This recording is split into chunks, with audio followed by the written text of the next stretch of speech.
Sabay-sabay natin alamin ang mga kaganapan na nangyayari sa ating bansa.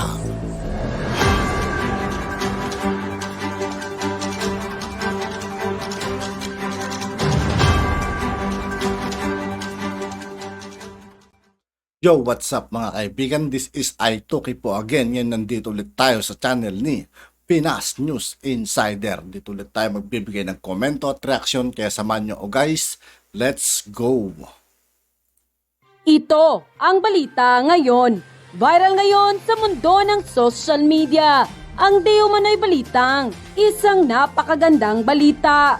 Pangulong Bongbong Marcos dumalo at nagipagpulong sa reception na inargonisa ng Asia Development Bank kung saan pag-uusapan at tatalakayin nila ang magagandang programa katulad na lamang ng digitalization, overseas development assistance at pag-create ng food stamp na pinopose ng DSWD at first time ito sa ating history. Mukhang matutuloy na ang di umano'y gold deposit na hinihintay ng taong bayan. Pero bago ang lahat, kung bago ka pa lang, Sa lahat ng hindi pa nakasubscribe mga kaibigan kay Pinas News Insider, mag-subscribe na po tayo at huwag nyo rin pong kalimutan mag-subscribe dito sa aking channel. mang sa aming channel, please huwag kalimutang mag-subscribe at i-click ang notification bell para mas maging updated pa kayo lalo sa lahat pa ng bagong video na i-upload namin. At eto na nga mga kababayan, nakipagpulong nga ang Pangulong Bongbong Marcos sa ADP President na si Matsugo Asakawa kung saan tinalakay nila ang magagandang programa sa isang naganap na pagpupulong. Malugod na tinanggap ni ADP President Matsugo Asakawa si Pangulong Bongbong Marcos Jr. at kasama ng kanyang mga gabinete.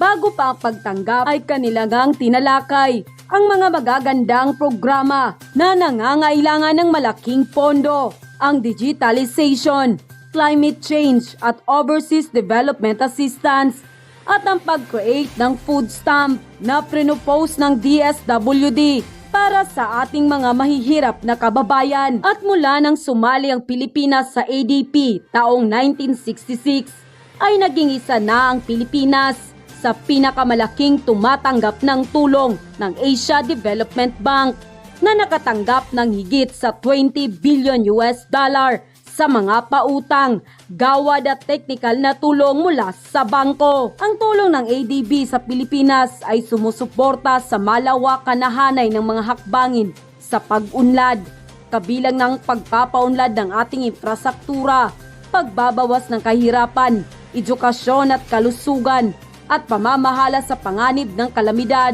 At hanggang ngayon, ang Asia Development Bank ay nananatiling pangunahing pinagmumula ng pagpupondo para sa pag-unlad ng Pilipinas, kasamang iba pang multilateral institution at bilateral na donor. At kung ating matatandaan, ang ADP ay inaugurate pa sa panahon ng ama ni Pangulong Bongbong Marcos na si Ferdinand Marcos Sr. Kaya naman madali lang sa panahon ng administrasyon ng mga Marcos ngayon na ma-approve ang mga programa na ipipinance ng Asia Development Bank dahil kilala na po talaga ng ating former President Ferdinand Marcos Sr. At ngayon ay si Pangulong Bongbong Marcos na naman ang ating maaasahan para tuloy-tuloy po ang serbisyo at programa ng ating mahal na Pangulong Bongbong Marcos. Dahil nga sa balitang ito, hindi na napigilan ng marami sa ating mga kababayan na magbigay ng kanilang hinaing at komento sa mundo ng social media. At ayon pa sa kanila, hindi binabalita sa lahat ng mainstream media itong magandang balita na ito. Totoo yun mga kaibigan. Sana yung mga ganitong klaseng balita na nilalabas din sa mga mainstream. Hindi yung mga kamalian ng or mga tawag dito gawang invento kasi mga nilalabas ng mga bias media, kaya nakakadismaya rin manood sa mga mainstream media kasi ang nilalabas lang nila doon mga butas ng ating mahal na Pangulo, hinahanapan nila ng butas. Sana yung mga ganitong klaseng mga gandang balita nilalabas din sana sa mainstream, di ba? Pero wala mga bias nga Bias mainstream media. ito para mapanood na talagang mahirap nating mga kababayan dahil lalong mamahalin ang ating Pangulong Bongbong Marcos. Good job to our beloved President Bongbong R. Marcos.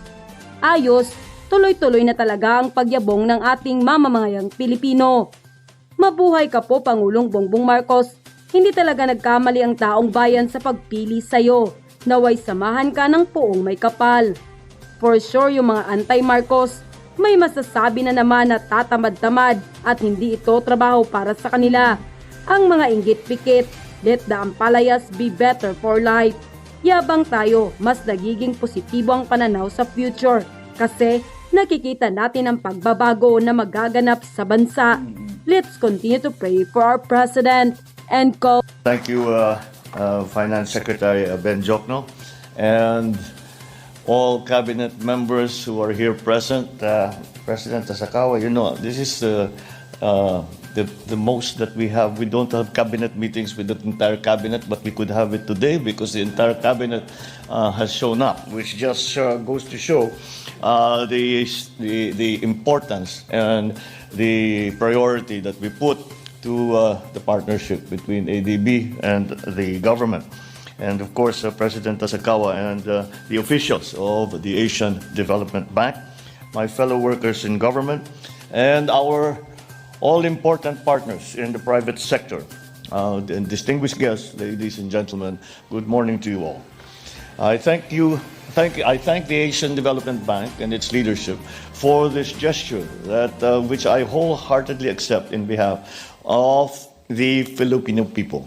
We gather today at a propitious time. Just a few days ago, the World Health Organization officially declared that COVID-19 is no longer a public health emergency of international concern. While the declaration does not mean that we abruptly abandon our universal health protocols, it certainly gave the world the reassurance that perhaps the worst is over. Thankfully, because of swift breakthroughs in virology and vaccinology, communities were able to build effective response systems while humanity was able to boost its immune system. With this development, we can now refocus our plans and priorities and train our sides with renewed vigor. Carefully guided by the stinging lessons of the pandemic, we can now refocus our priorities on the development of our economy and the betterment of the lives of ordinary Filipinos. When I met with the Board of Governors of ADB last September, just 3 months since my assumption of office, I highlighted the need for our country to safely navigate through the waters of the post-pandemic world, and in that way firmly anchor our economy, not just on the new normal, but on the better normal. The pandemic did not blur our national vision that was already very clear to us even before it supervened. Our goal remains to be the same as in pre-pandemic circumstances. Our goal is still to evolve our economy into one that is defined by sustainability, climate resilience, responsiveness, and of course, inclusivity. I also spoke about my administration's 8-point socio-economic agenda, which laid the blueprint for the Philippine Development Plan for 2023 to 2028.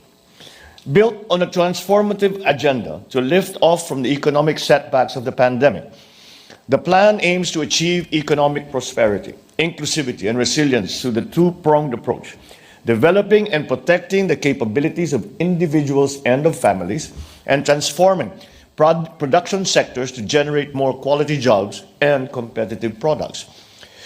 To facilitate the whole transformation process, these must be firmly implanted on the foundation of an enabling government environment that encompasses key aspects and sectors such as peace and justice, infrastructure, inclusive finance, good governance, and climate and disaster resilience.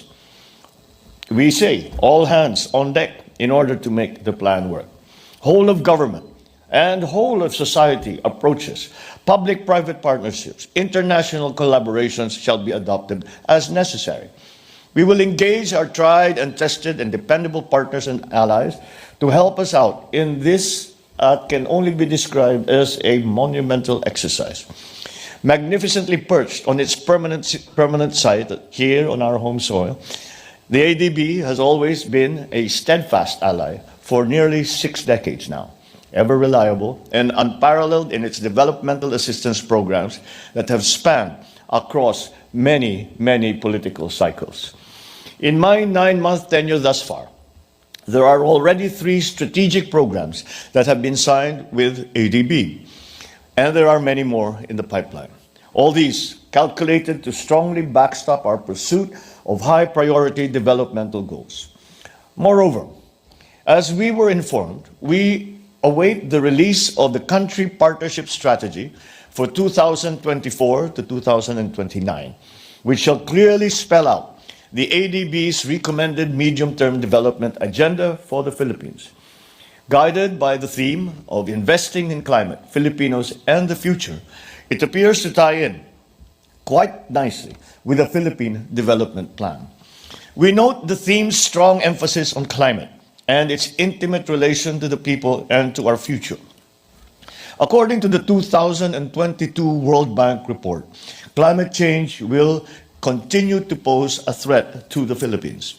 There is now a high likelihood of the El Nino phenomenon, which we are preparing for as we speak. That is on top of the dreaded big one. Our country recently topped the World Risk Index 2022, which means that we have been found to have the highest disaster risk among the 193 countries in the planet. A highly undesirable distinction that we somehow have come into. In spite of these, certain things have remained constant, such as the geographical fact that the Philippines still lies along the typhoon belt and the ring of fire in the Pacific. But set against the backdrop of all these worrisome realities and statistics, the whole point is that the climate change agenda is compelling, not only for our Philippines, but for that matter, the rest of the world. Our options are limited. We must mitigate, we must adapt, and if we do not do that, we must suffer. As the climate expert has warned us so many years ago, but somehow the world did not listen. If we do not act, climate change can, will, and already is unleashing nature's fury upon our communities and our people. Cognizant of all these, we have strategically integrated the climate agenda into the plan. As we ramp up annual public infrastructure spending to 6% of GDP, consistent with the Build Better More program, we will incorporate the elements of sustainability, climate resilience, and disaster proofing in all phases of societal and infrastructural planning, design, construction, up to operation and maintenance. It will be implemented in our water supply, in our sanitation, energy, and transportation systems, including agri and food production, and many other essential areas. Climate change will be the lodestar for our integral national policies and investment decisions. In keeping with our solid partnership that we have had for decades, we will look to the ADB for crucial developmental intervention in these critical areas. As the climate bank of the Asia and the Pacific, the ADB has proven its reliability in extending strategic financing and technical assistance for climate-responsive projects. The Philippines stands to greatly benefit from this mutually beneficial relationship with the ADB. We are aware of the responsibilities that this relationship carries with it. But we will re-echo my father's words during the ADB inauguration some 57 years ago. We will meet those responsibilities. We will ensure that the plans and projects are stringently and timely executed. We will also ensure judicious utilization of the loans and other technical assistances that are provided to the country. As we carry forward to the concept of better normal under the post-pandemic circumstances, our vision for the Philippines is for it to be able to provide a comfortable, secure life to its citizens, for us to be able to be self-sufficient in basic needs and essential services, sustainable in our strategies, vibrant industries, and investment propelling our economy. It is our continuing and collective hope that the ADB will continue to be there by our side to lend its support throughout our transformative journey. So, once again, let us celebrate 2 more years of fruitful relationship between the Philippines and the Asian Development Bank. Thank you all for all that you have done in the many years, and I thank you in anticipation for all that we will be doing together in the coming years. Maraming salamat po. Thank you very much, and good morning. At yun nga po mga kaibigan, dito po nagtatapos ang ating reaction video. Muli ako po si I2K ng Sundalo ng Dunggalo at 811. Maraming salamat sa patuloy na pagsuporta. Yeah! Peace out!